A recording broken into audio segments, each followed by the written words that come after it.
Ready. अभी विधानसभा चुनाव हो रहा है, इस पर क्या कहना है आपका? देखिए, अभी का जो विधानसभा चुनाव हो रहा है, जो सबसे बड़ा और सबसे मुख्य मुद्दा रहा है हमारे माननीय मुख्यमंत्री जी का, वो विकास का मुद्दा रहा है। उन्होंने 2005 से लेकर 2025 तक जो विकास किया है, और उसके बेसिस पे ही हम वो चाहते हैं कि यहाँ की जनता नीतीश कुमार जी को वोट दे और दोबारा उनको मुख्यमंत्री बनाए और यहाँ से मंजर आलम जी को विजय बनाए। नीतीश कुमार जी लगातार 20 साल से मुख्यमंत्री हैं। उन्होंने अल्पसंख्यक समुदाय के लिए क्या सब काम किया है? उन्होंने अल्पसंख्यक देखिए, वो यहाँ पिछले 20 साल से मुख्यमंत्री रहे हैं बिहार में, और उन्होंने जो काम किया है वो कोई भी देश आज़ाद होने के बाद इतना कोई भी मुख्यमंत्री काम नहीं कर सकता है मुस्लिम समुदाय के लिए। उन्होंने सबसे बड़ा अत्यंत पिछड़ा वर्ग के लिए आरक्षण का काम किया, जिसका लाभ हर घर को मिल रहा है। उन्होंने बिजली की 24 घंटे बिजली की सुविधाएं दी। अब तो 125 यूनिट बिजली फ्री कर दी गई है। और उसके अलावा उन्होंने महिलाओं को इतना सम्मान दिया है, महिलाओं के लिए इतना काम किया है उन्होंने। महिलाओं को अभी आप देखें कि 10,000 की राशि दी जा रही है। उसके अलावा वो रोजगार करने के लिए उन्हें 2 लाख रुपए दी जाएगी। नीतीश कुमार का एक नारा बहुत पॉपुलर हुआ था, न्याय के साथ विकास, जिस पर वो काम कर रहे हैं। किस तरह का नारा था ये, न्याय के साथ विकास? देखिए, आप जब पहले का बिहार देखेंगे, पहले डर और भय का बड़ा माहौल रहा करता था। लोग बड़ा डरते थे बाहर निकलने से के लिए। घर से शाम होता था, लोग अपने अपने घर के अंदर चले जाते थे। जो मर्द होते थे घर के, वो औरतों को घर के अंदर रखते थे और अपने जो है वो बाहर सोते थे ताला लगा के। ये तो सारे लोगों ने देखा भी होगा। और उन्होंने सबसे पहला जो काम किया, ये डर और भय का माहौल ख़त्म किया। जो क्रिमिनल ऑफेंस करते हैं, जो क्रिमिनल माइंडेड पीपल हैं, जो कुछ भी ऐसा ऑफेंड काम करते हैं, तो उस पर नीतीश कुमार जी का शुरू से एक ये रहा है कि उन्होंने उस पर एक्शन लिया है, स्ट्रिक्टली एक्शन लिया। आप देखें ना, दंगा ही देख लीजिए। अदर स्टेट्स में कितना दंगा हो जाता है, लेकिन बिहार में कभी आपको इस तरह का कुछ सुनने को नहीं मिलेगा। वो प्रशासन में इन सब चीज़ों पे बहुत वो अपना एक निगरानी रखते हैं कि एक सामुदायिक दंगा ना हो। जाति और धर्म, जात पात की राजनीति से उठ के वो शासन का काम करते हैं। वो एक बहुत बहुत अच्छे मुख्यमंत्री हैं।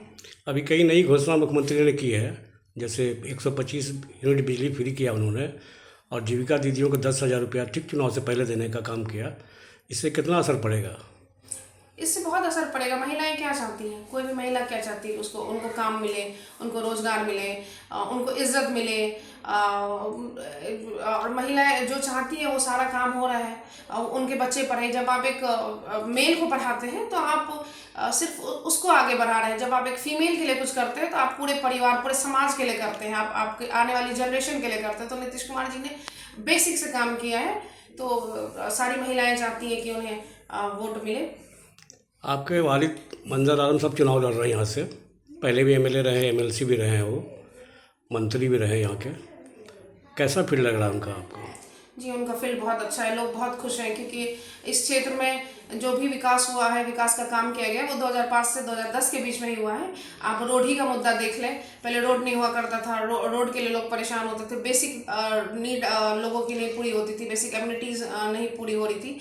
लेकिन उन्होंने रोड और बिजली पे, मेरे फादर मंजर आलम जी ने बहुत काम किया था और लोग इस चीज़ से बहुत खुश हैं। अब देखिए, जो भी रोड अभी थोड़ा मोड़ा ख़राब है वो नहीं बना है, उसको मरम्मत का काम नहीं किया जा रहा है। उन्होंने ग्रामीण इलाकों में इतना काम किया। उन्होंने वृद्धाओं को पेंशन देने का काम किया। उन्होंने बहुत सारे काम किए थे। जैसे अत्यंत पिछड़ा वर्ग का जो आरक्षण का लाभ है वो मेरे फादर द्वारा ही किया गया था। या हज भवन का जो काम है वो उन्होंने किया था। कब्रिस्तान की घेराबंदी, जो एक बहुत बड़ा मसला हुआ करता था मुस्लिम समुदाय के लिए, उस पर उन्होंने बहुत अच्छा काम किया और वो एक सराहनीय रहा है। लोग इसको, सिर्फ यहाँ की जनता नहीं, पूरे बिहार के लोग इससे बहुत खुश हुए।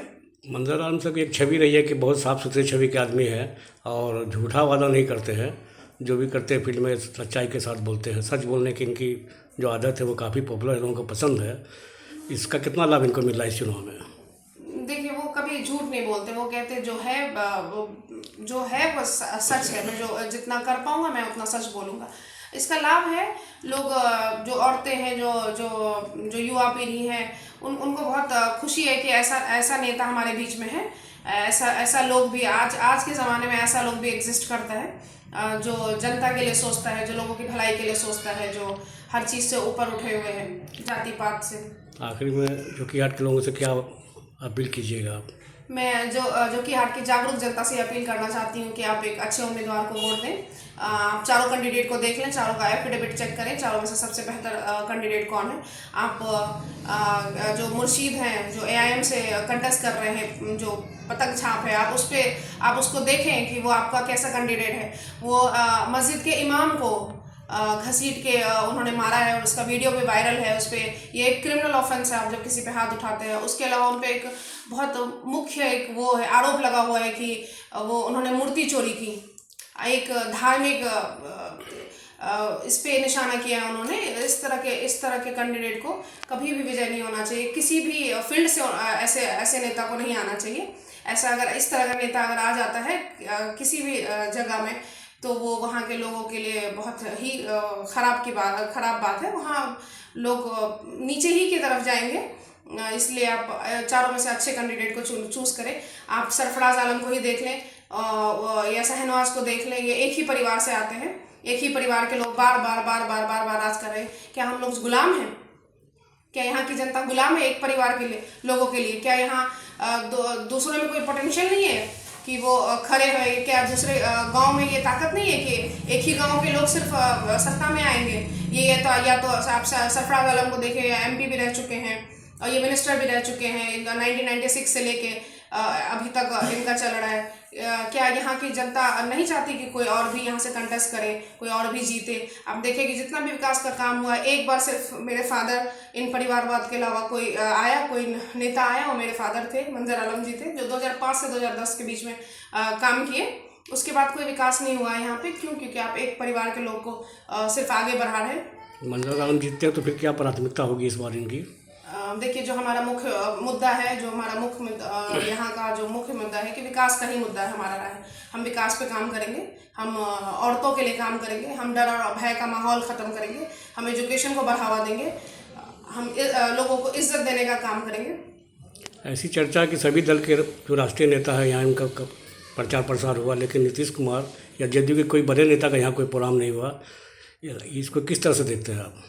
देखिए, जो नीतीश कुमार जी है, जो यहाँ जदयू पार्टी के लोग हैं, वो उनका जो सबसे बड़ा ये है, उनका लोगो भी है सबका साथ सबका विकास। उन्होंने विकास पे काम किया है। उनको पता है कि अगर हम काम करेंगे तो जनता हमें वोट देगी। किसी के शक्ल देखने से या किसी के आ जाने से कुछ नहीं हो जाता। किसी के आप गंगा जमुना तहजीब में आके अगर आप जहर घोल रहे हैं, जाति और धर्म की राजनीति कर रहे हैं, तो इससे कोई फर्क नहीं पड़ता कि आप हर दूसरे दिन आ रहे हैं, हर दूसरे दिन मीटिंग कर रहे हैं। उससे जनता को कोई फर्क नहीं पड़ता। जनता विकास मांगती है और नीतीश कुमार जी ने बखूबी सबके लिए विकास किया है। तो इसके बेसिस पे यहाँ की जनता, यहाँ की औरतें खासकर, वो चाहती हैं कि नीतीश कुमार जी वापस आए, मंजर आलम जैसा नेता इस क्षेत्र से चुना जाए। अपना परिचय दे दी। जी, मेरा नाम अतिया मंजर है। मैं एक एडवोकेट हूँ और मैंने LLM भी कर रखा है। और मैं यहाँ की जनता से अपील करती हूँ, यहाँ की औरतों से अपील करती हूँ, एजुकेटेड औरतों से, जो आजकल सबको जॉब लग रहा है, जो यहाँ की इतनी जो हमारे माँ बहन छी जो चाहे छी कि यहाँ लोग एक अच्छा इंसान आवे, ताकि हमारे माँ बहन खुशी एक जगह से दूसरा जगह जा सके, अपन बच्चा के पढ़ावे सके।